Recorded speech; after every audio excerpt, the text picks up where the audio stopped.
വറഹ്മത്തുള്ളാഹി തആല വബറകാതുഹു. നമ്മുടെ ഈ ചർച്ചയ്ക്ക് വേണ്ടി ഇവിടെ എത്തിയ ബഹുമാനപ്പെട്ട സിനാൻ ബഷീർ കോഴിക്കോട് അവറുകൾ, സയ്യിദ് കുർമാത്തൂർ അവറുകൾ, ഇരുവരെയും സ്വാഗതം ചെയ്യുന്നു. ഇന്ന് ലോകത്ത് ഏറ്റവും കൂടുതൽ ചർച്ച ചെയ്യുന്നൊരു വിഷയമാണ് മുസ്ലിം സ്ത്രീകൾക്ക്, അതല്ല സ്ത്രീകൾക്ക് തന്നെ ഇസ്ലാമിൽ സ്വാതന്ത്ര്യമുണ്ടോ എന്ന ചില ചർച്ചകൾ ഇന്ന് ലോകത്ത് നമുക്ക് കാണാൻ സാധിക്കും. ശരിക്കു പറഞ്ഞാൽ ആ വാക്ക് വെറും വ്യർത്ഥവും ബാലിശവുമായ കിംവദന്തി മാത്രമാണ്, വെറും പൊള്ളയായ വാക്കാണത്. ശരിക്കും ഇസ്ലാമിൽ സ്ത്രീകൾക്ക് സ്വാതന്ത്ര്യം ലഭിക്കുന്നത് പോലെ മറ്റൊരു മതത്തിലും സ്ത്രീകൾക്ക് സ്വാതന്ത്ര്യം ലഭിക്കുന്നില്ല എന്നതാണ് സർവ്വയാഥാർത്ഥ്യം. എന്നാൽ ഇസ്ലാം സ്ത്രീകൾക്ക് എല്ലാത്തിനുമുള്ള സ്വാതന്ത്ര്യം നൽകുന്നില്ലല്ലോ. പരിശുദ്ധമായ ഖുർആനിൽ നിസാ സൂറത്തിലെ 34-ാമത്തെ ആയത്തിൽ ഇങ്ങനെ കാണാം, അർരിജാലു ഖവ്വാമൂന അലൻ നിസാ, സ്ത്രീകൾ പുരുഷന്മാരുടെ കീഴിലാണ്. അപ്പോൾ ഇവിടെ സ്ത്രീകൾക്ക് പരിപൂർണമായ സ്വാതന്ത്ര്യം ലഭിക്കുന്നില്ലല്ലോ. സ്ത്രീകൾക്ക് മാത്രമല്ല, ഇസ്ലാമിൽ സ്ത്രീകളായാലും പുരുഷന്മാരായാലും എല്ലാത്തിനുമുള്ള ഒരു സ്വാതന്ത്ര്യം ഇസ്ലാം കൊടുക്കുന്നില്ല. മറിച്ച് ഒരു ലിമിറ്റ് വെച്ച് മാത്രമേ അവർക്ക് അതിനുള്ള അവകാശം ഇസ്ലാം കൊടുക്കുന്നില്ലൂ. പക്ഷേ ആ സൂറത്തിലൂടെ പറയുന്നത് നാം മനസ്സിലാക്കണം, ആ സൂറത്തിലൂടെ ഖുർആൻ നമ്മോട് പഠിപ്പിക്കുന്നത് പുരുഷന്മാർ അവരെ അടിച്ചമർത്തി വരച്ച വരയിൽ നിർത്തുക എന്നല്ല. സ്ത്രീകളുടെ ഒരു സുരക്ഷിതയ്ക്ക് വേണ്ടി ഒരു പുരുഷന്റെ മേൽ ഒരു നിയന്ത്രണം ആവശ്യമാണ്. അത് മാത്രമേ ഇസ്ലാം അവരോട് കൽപ്പിച്ചിട്ടുള്ളൂ, അത് മാത്രമേ അവർക്ക് അവകാശമുള്ളൂ. അങ്ങനെയല്ലെങ്കിൽ അവരവരെ വരച്ച വരയിൽ നിർത്തി അടിച്ചമർത്താൻ ശ്രമിച്ചാൽ സ്ത്രീകൾ ഇവരോട് തെറ്റി മറ്റു ചില പ്രശ്നങ്ങളിലേക്ക് കൂടി അത് പോകുന്നത് കൊണ്ട് ഇസ്ലാം അത് അനുവദിച്ചിട്ടില്ല.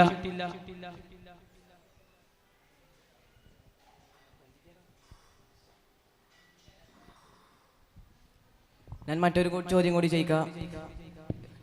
സ്ത്രീകളെ ഒരു ഭോഗവസ്തു മാത്രമായി കാണുന്ന ചില പാശ്ചാത്യ രാജ്യങ്ങളുണ്ടല്ലോ, അത് ഇസ്ലാമിൽ അനുവദിക്കുന്നുണ്ടോ? ഒരിക്കലുമില്ല. ഇസ്ലാമിൽ സ്ത്രീകളെ ഉപഭോഗ വസ്തുവായി കാണുക, അഥവാ അവരുടെ ആവശ്യം കഴിഞ്ഞാൽ അവരെ വിൽക്കുക, അല്ലെങ്കിൽ ചന്തയിൽ പോയി അവരെ വിലക്ക് കൊടുക്കുക ഒന്നും ഇസ്ലാം അനുവദിക്കുന്നില്ല. എന്നാൽ ചില പാശ്ചാത്യ രാജ്യങ്ങളിൽ ഏകദേശം 1805 വരെ ചില പാശ്ചാത്യ രാജ്യങ്ങളിൽ അതുണ്ടായിട്ടുണ്ട്.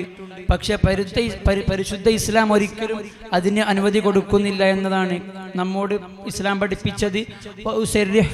സറാഹൻ ജമീല, നിങ്ങൾ അവരെ നല്ല വാക്കുകൊണ്ട് പറഞ്ഞു വിടണമെന്നാണ്. അഥവാ നിങ്ങൾക്ക് അവിടെ ആവശ്യം കഴിഞ്ഞ് അവരെ നിങ്ങൾക്ക് മതിയാകുമ്പോൾ അവരെ നിങ്ങൾ വിൽക്കാതെ മറ്റു ചന്തയിൽ പോയി നിങ്ങൾ അവരെ വേണ്ടാത്തൊന്നും ചെയ്യാതെ അവരെ നല്ല വാക്കുകൊണ്ട് തൊലാക്ക് ചൊല്ലി അവരെ പിരിയുക എന്നാണ് പരിശുദ്ധ ഇസ്ലാം പഠിപ്പിച്ചത്. ഇതൊക്കെ അവിടെ നിൽക്കട്ടെ, നമുക്ക് അവരെ അവഗണിക്കുന്ന വിഷയത്തിലേക്കൊന്ന് കടന്നുപോയാലോ? പരിശുദ്ധമായ ഖുർആൻ സൂറത്തുൽ ബഖറയിൽ ഇങ്ങനെ പറയുന്നതായി കാണാം, ലാ തഖറബൂഹുന്ന ഹത്താ യതുഹുർന, നിങ്ങൾ അവർ ശുദ്ധിയാകുന്നത് വരെ നിങ്ങൾ അവരോട് അടുക്കരുത് എന്നാണ് ഖുർആൻ പറയുന്നത്. അപ്പോൾ ഇവിടെ സ്ത്രീകളെ അവഗണിക്കുകയല്ല ചെയ്യുന്നത്?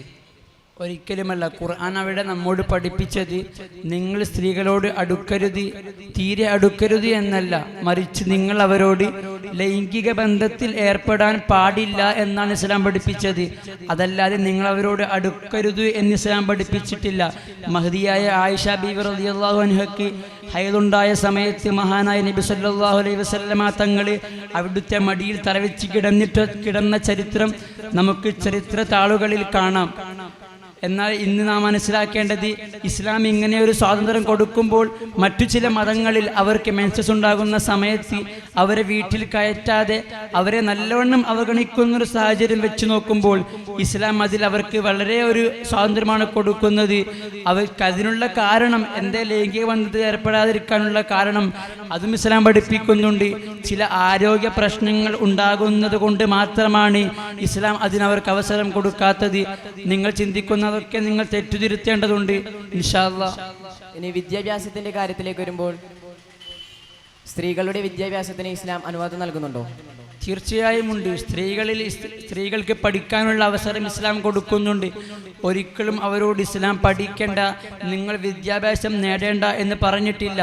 മറിച്ച് സ്ത്രീകൾ വിദ്യാഭ്യാസം നേടുന്ന സമയത്ത് ഇസ്ലാമിൻ്റെ ചട്ടക്കൂട് നിയമങ്ങൾ പാലിച്ചുകൊണ്ട് പുറത്തിറങ്ങുമ്പോൾ ഔറത്ത് മറക്കാൻ പറഞ്ഞിട്ടുണ്ട്, സുഗന്ധം ഉപയോഗിക്കാൻ പാടില്ല എന്ന് പറഞ്ഞിട്ടുണ്ട്, നിങ്ങൾ ഭംഗിയാകാൻ പാടില്ല എന്ന് ഇസ്ലാം പറഞ്ഞിട്ടുണ്ട്. അതൊക്കെ പാലിച്ച് മാത്രമേ അവർ പുറത്തിറങ്ങി പഠിക്കാനോ എന്ത് ജോലി എന്തായാലും ചെയ്യാൻ പറ്റൂ. അതല്ലാതെ ഇസ്ലാം അവരെ ഒരിക്കലും പഠിക്കണ്ട എന്ന് പഠിപ്പിച്ചിട്ടില്ല.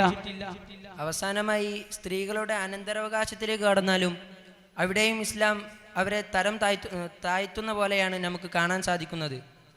അത് നിങ്ങൾ ചിന്തിക്കുന്നത് ആണിൻ്റെ നേരെ പകുതിയാണ് സ്ത്രീകൾക്ക് അനന്തരാവകാശം കൊടുക്കുന്നത് എന്നാണ്. അതിന് യഥാർത്ഥമായ ഉത്തരവ് നമ്മെ പഠിപ്പിക്കുന്നുണ്ട്. അഥവാ സ്ത്രീ തൻ്റെ ജീവിതത്തിൽ ജനിച്ചത് മുതൽ ഏകദേശം കല്യാണപ്രായം വരെ ജീവിക്കുന്ന തൻ്റെ പിതാവിൻ്റെ കീഴിലാണ്. കല്യാണം കഴിഞ്ഞാൽ തൻ്റെ ഭർത്താവിൻ്റെ കീഴിലാണ്.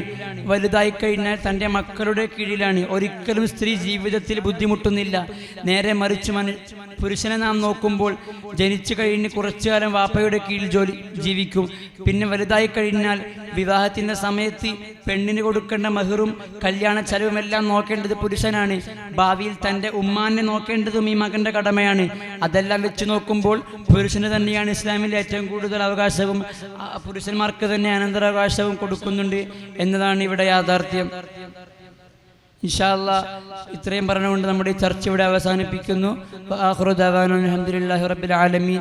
അസ്സലാമു അലൈക്കും വറഹ്മത്തുള്ളാഹി തആല വബറകാതുഹു.